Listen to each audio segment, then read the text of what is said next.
Hi there, Lindsay here, the Frugal Crafter. Today I want to talk about rituals and inspiration and kind of how we get motivated to create. So for the past 2 weeks I've been thinking about the latest art marketing video I wanted to do, and I wanted to do a video about working from home and how to stay motivated, and every time I went to start that video or attempt recording it or even think about it, I was kind of in this level of procrastinating, or I think it was BJ who left a comment on my YouTube and said, I think it's called procrastinating, Lindsay. Procrastinating, I love it.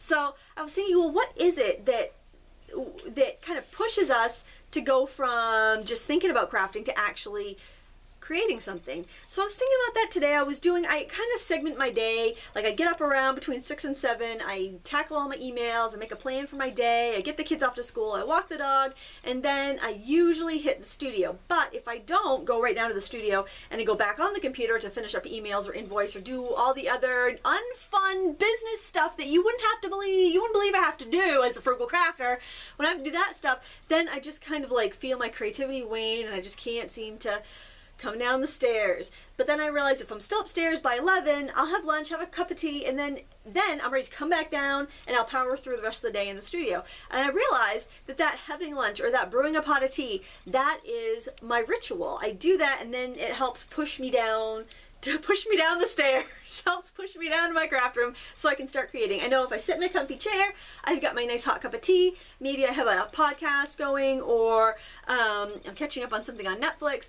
I find that scenario is very ripe with creative opportunities for me. So for you, maybe it's putting on your favorite music, or maybe it is turning on all the lights in your, craft room, or maybe it's, wiping down the dining room table and, putting your supplies out. Whatever the ritual is that gets you creating, I want you to think about that, because a lot of times I think that we have the best intentions, or we have these great ideas at the wrong time. It's like you're, driving and then you have this great idea for a scrapbook page, or you're, walking the dog and you have a great idea for a painting, or you're in a meeting and then you're thinking about this wonderful jewelry that you want to make. You're just not in the right place at the right time. So for that, I found that just keeping a little notebook or having a couple pieces of paper handy, or even I have an 88-cent calendar that I write down projects on different days I want to tackle them, and I find that helps me kind of get motivated once I come down to the craft room. So I'd love to know what your rituals are, how you kind of get your motivation up, what you do